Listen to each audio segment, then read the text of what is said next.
right, well, those were Hofstra University students protesting for the removal of a Thomas Jefferson statue currently on the campus there, located near the school's student center. Hundreds signed a petition calling for the removal of that statue of Thomas Jefferson because, like many of our founding fathers, he owned slaves previously. We've seen how this works in other places, right? Well, not so fast. There's another side of this story. There are also lots of students who signed a counter-protest, and joining us now to talk about that is the media director of campusreform.org, and that is Cabot Phillips. Cabot, welcome back to Newsmax Now. Thanks for having me on. All right, so you guys did some digging around here, and you found out that actually there were more students on the Hofstra campus that signed a counter-petition supporting Thomas Jefferson statue. They want to keep it on campus. So let me guess, Thomas Jefferson statue is safe on campus, right, Cabot? Isn't that how these things are supposed to work?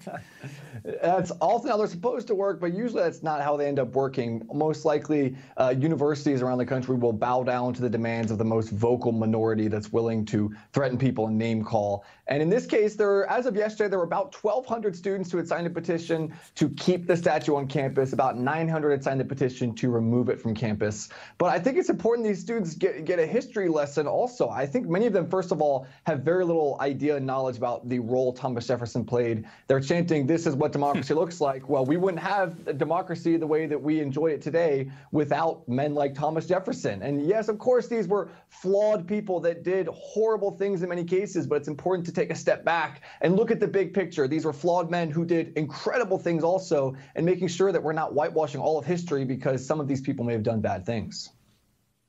Yeah, the irony pretty rich here in this situation. So what's next? What's next for Thomas Jefferson? Where does it stand, and what are you guys doing to stay involved? Well, on this campus, we're making sure that we're covering it, giving a voice to both sides on this issue, because overwhelmingly the students that are wanting to keep the statue and in general the students that are wanting to have a free debate are being shouted down by these angry students. The most common thing we saw, we have video up on our website at Campus Reform from this kind of this closed door meeting where the two sides came together to have quote unquote dialogue.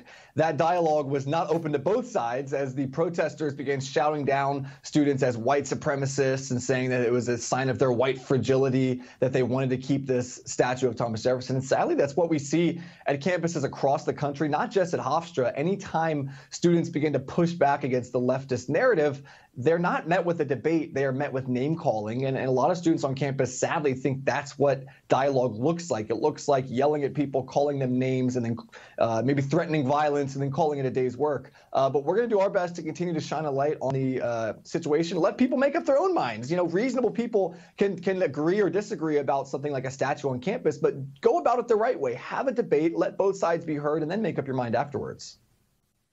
It does seem like a lot of these administrations are scared of these folks on the left and the ruckus they might cause if they don't get their way. All right, let's move on to another important story you guys are taking a look at there at Campus Reform. Fordham University recently disciplined 3 students after 2 college Republicans were kicked out of a coffee shop on campus for wearing those MAGA hats, those Make America Great Again hats. Here is that video.